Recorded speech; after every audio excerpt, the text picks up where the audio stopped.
Oi pessoal, tudo bem? Sejam todos bem-vindos, aqui é a Aline e hoje a gente vai conversar sobre 100 anos de solidão do Gabriel Garcia Marques. Bora lá? Eu já contei para vocês que eu tô com um clube do livro, que todo mundo pode fazer parte, vou deixar o link aqui embaixo. É o clube Entre Linhas e Eras, que é meu e da Carol, uma amiga minha. Eu sou professora de História e a Carol é professora de Literatura e Inglês, e a gente resolveu se unir e fazer esse curso. Esse clube no fim, né? Nosso primeiro curso, nossa primeira imersão, a gente chamou de um passeio pela América Latina, onde a gente selecionou 7 obras de autores latino-americanos, de 7 países diferentes para a gente ler e conversar, e tá sendo super legal. A primeira obra que nós lemos em conjunto foi justamente 100 Anos de Solidão, do Gabriel Garcia Marques. É tanta coisa para falar sobre esse livro. Para mim, ele foi uma releitura. Eu li ele em 2024, não lembro se foi agosto ou setembro, mas a gente já estava começando a pensar o clube, eu e a Carol, e a gente teve lá nossa primeira leitura. A gente fez agora com o pessoal uma breve história sobre a Colômbia e um resumo da vida do autor, né? E o Gabriel Garcia Marques, ele era um jornalista colombiano, ele viveu em Cuba, ele viveu na Argentina e viveu na Europa também. E ele publicou esse livro aqui, foi publicado pela primeira vez na Argentina. E a primeira publicação dele foi em 1967, através de uma editora argentina. O Gabriel Garcia Marques ganhou um Nobel de Literatura, e essa obra, Os 100 Anos de Solidão, ela foi extremamente bem aceita na Europa, virou um sucesso, todo mundo queria ler, todo mundo leu, ele foi muito aclamado. E quando o Gabriel Garcia Marques foi receber essa premiação, ele fez um discurso um pouco controverso, digamos assim, mas do jeito dele, né? Enfim, nessa obra aqui nós teremos a história da família Buendia, que é composta pelo José Arcádio, que se casa com uma prima, a Úrsula, e a Úrsula, a mãe da Úrsula, na verdade, diz para ela que casamento consanguíneo não dá certo, que vai nascer uma criança com rabo de porco. E é aquelas coisas, né, que na época achavam que era bobagem, mas que agora a gente sabe que não necessariamente o rabo de porco, mas acontecem, né? Pode acontecer algum problema devido à proximidade da genética. E aqui a gente vai ter, então, esse casal novo, que depois que a Úrsula escuta isso da mãe dela, ela vai ter medo de ter relação com o marido. E o José Arcádio vai acabar, ele participava de essas guerras de rinha de galo, rinha de essas coisas assim.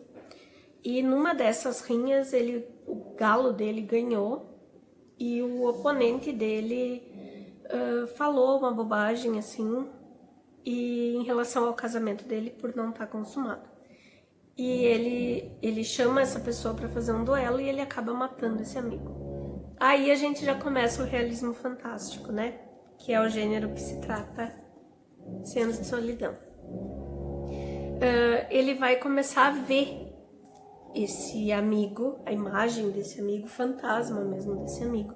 Ele, a Úrsula, e esse fantasma vai dizer que não está em paz e não vai deixar eles em paz. Para eles conseguirem essa paz que eles tanto queriam, eles resolvem sair daquele vilarejo onde eles moravam. E junto com o José Arcádio e a Úrsula, outros moradores, mais ou menos uns 20, resolvem ir junto, procurar um outro lugar para viver. Mas eles estão todos atrapalhados, eles acabam se perdendo, eles queriam achar o mar, eles acabaram indo para outro lugar e construíram a casa deles ali meio que num pântano. E eles vão ter 2 filhos primeiro. Bom, no trajeto, eles vão ter o primeiro filho deles, que também vai se chamar José Arcádio. Quando eles chegam nesse lugar onde eles resolvem criar uma cidade, Macondo, logo a Úrsula tem o segundo filho, que é o Aureliano. Um pouco depois ela vai ter a terceira filha deles, do casal, que é a Amaranta. Então, assim, eu vou largar spoilers, tá, pessoal? Eu não tenho como contar essa história e falar sobre o que eu preciso, que eu tenho o intuito de falar sem largar alguns spoilers, tá? Então, essa família vai ser meio que o núcleo de Macondo. E o José Arcádio, ele é considerado o líder por aquelas pessoas. Uma coisa que complica muito a leitura desse livro são os nomes repetidos. O José Arcádio, que tem o filho José Arcádio, que vai ter um filho Arcádio, que depois vão nascer do outro um José Arcádio, e outro Aureliano, e a gente vai no Aureliano e no José Arcádio muito. Mas acompanhando dá certo, tá? Eu até indico assim, ó, façam uma listinha ou tem diversas imagens da árvore genealógica da família. Peguem também e vão acompanhando, tá? Para quem tem interesse de ler, facilita bastante, ajuda bastante. E eu tenho mania de dar apelido, então, tipo, eu fui dando apelido daí eu entendia os personagens por apelido, porque é uma repetição de nome tensa. Enfim, eles vão ter o primeiro contato com outras pessoas desde que eles saíram do vilarejo, com os ciganos. Que esses ciganos, sim, eles conheciam uma rota para ir do mar até uma outra cidade, que era a cidade que eles queriam ter encontrado. E esses ciganos vão começar a apresentar o mundo para eles de uma maneira diferente, porque na vila onde eles moravam antes, esses ciganos não chegavam. Então tudo para eles ali vai ser novidade, mas eles vão se encontrar no meio de uma rota que vai trazer muita novidade para eles e muito conhecimento. Aí a gente vai ter questões, como por exemplo, a questão, fundaram um vilarejo, beleza. Aí o governo tem noção de que esse vilarejo foi formado. E o que acontece? O governo encaminha para lá um senhor que não vai ter o nome de delegado, é uma outra denominação, mas é para ele coordenar aquela cidade. E a primeira coisa que ele quer é que todas as casas sejam pintadas da mesma cor, que era uma coisa que o governo estipulava. O José Arcádio vai ser a pessoa que vai chegar para ele e vai dizer, não, a gente tá vivendo muito bem assim, sem interferência de ninguém, e cada um pinta a casa da cor que quer. A noção do José Arcádio de igualdade foi na fundação da cidade, onde todas as casas foram construídas de forma que todas elas tivessem a mesma distância até o rio a mesma distância, no fim, entre elas, acabava sendo que era meio que um círculo, embora todos eles tivessem bastante terras, né? Mas no centro da cidade, todas as casas foram construídas de forma que todas tivessem a mesma distância para pegar água, depois para os animais. Depois que eles foram, chega essa pessoa para cuidar, digamos assim, de Macondo, para ser o acesso do governo à cidade, é que a gente começa a notar um individualismo maior. Até então a gente tinha as pessoas vivendo harmoniosamente. A partir do momento que começam a chegar normas, que ele se sente, esse outsider, esse cara, ele se sente fraco, de certa forma, em relação ao José Arcádio, ele começa a trazer pessoas do exército, funcionários do exército, para acompanhar ele, para vigiar a cidade. E daí a gente vai começar vendo assim, o que era uma comunidade que se ajudava e que estava sendo muito próspera e que recebia os ciganos, que estava aprendendo coisas do mundo inteiro através dessas visitas.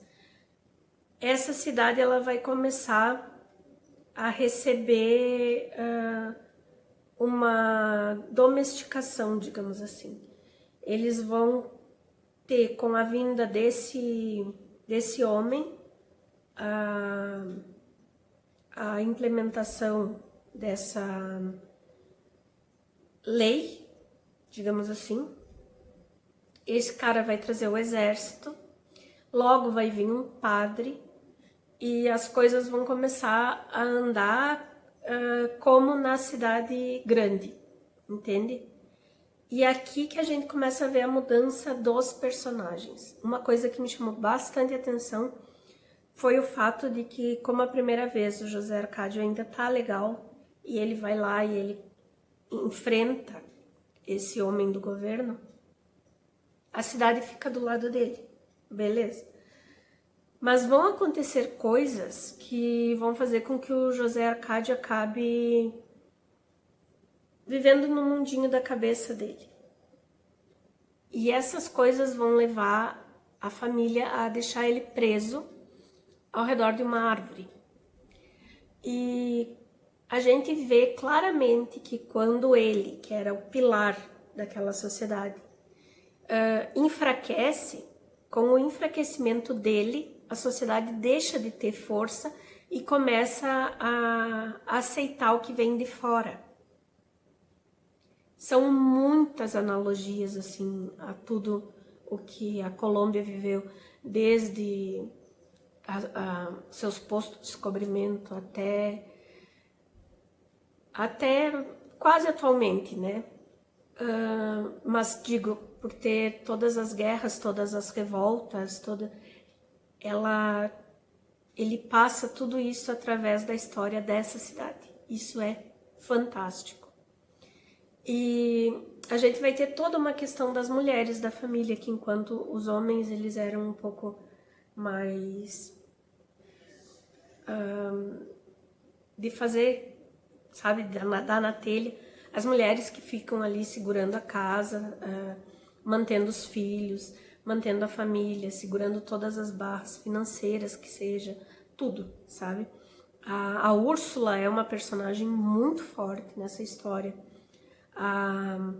Nós temos a Pilar também, que é uma jovem que saiu com eles do primeiro vilarejo, e ela vai ficar em Macondo mais de um século, e ela é uma personagem muito importante na história, porque ela vai ter diversos envolvimentos com alguns filhos dessa família Buendia. E a gente vai ter assim uma questão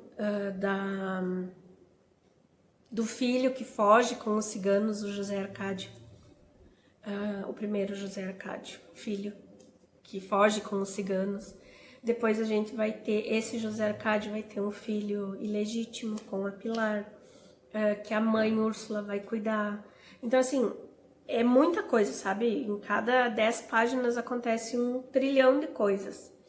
Mas a gente tem coisas muito interessantes, como, por exemplo, uma doença que ele fala, que ele narra a doença aqui como insônia. Que é uma doença que as pessoas, além de não conseguir dormir, elas começam a perder na fala o nome das coisas. Então hoje a gente sabe que isso aqui é um livro, através da insônia, das noites sem dormir, do tempo. Eu não vou mais saber que isso aqui é um livro. Eu vou saber o que é, mas eu não vou lembrar o nome. E isso é uma coisa fantástica, porque ele foi colocado aqui nessa obra para nos falar sobre o que a gente desaprende da nossa cultura original. E é mais louco assim que quem traz essa doença são 2 irmãos índios, que a menina que está com eles, a Rebeca, que vai ser adotada pela família Buendia, quando eles chegam, essa doença vem com a menina. E ela é meio que o contrário, entende? Então, assim, quando, vamos supor, chegaram os portugueses no Brasil, ou os espanhóis na Colômbia, a gente teve todo esse processo de você desaprender que isso aqui é um livro e conhecer pelo nome que o estrangeiro trouxe. Essa questão da insônia nessa obra, ela remete a isso.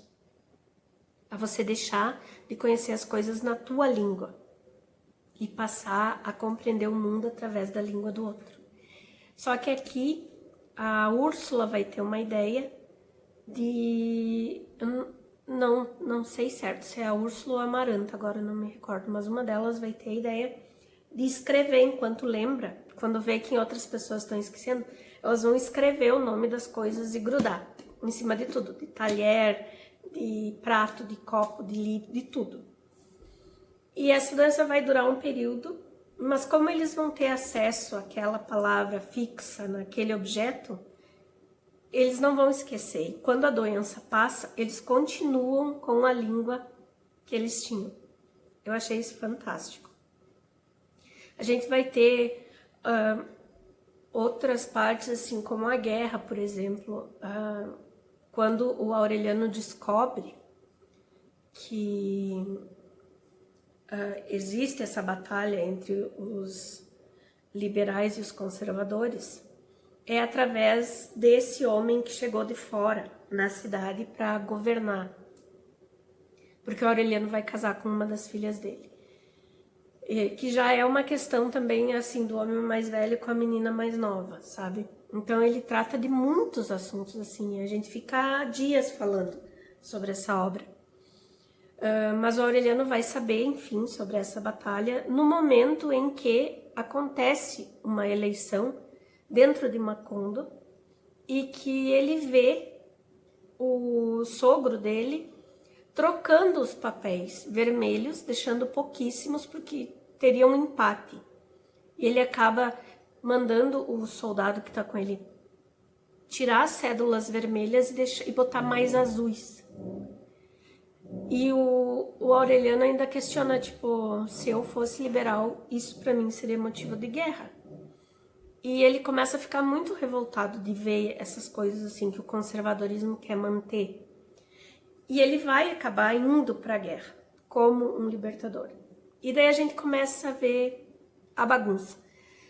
Porque ele vai deixar o sobrinho dele, que foi criado junto com ele, o Aureliano, o Arcádio, perdão, cuidando da cidade, um guri novo, que tem instrução, lê e tal, e daí ele vai descobrir que existe uma pessoa que fugiu e tá ali na cidade, que é considerado subversivo e tá ali na cidade, e ele vai...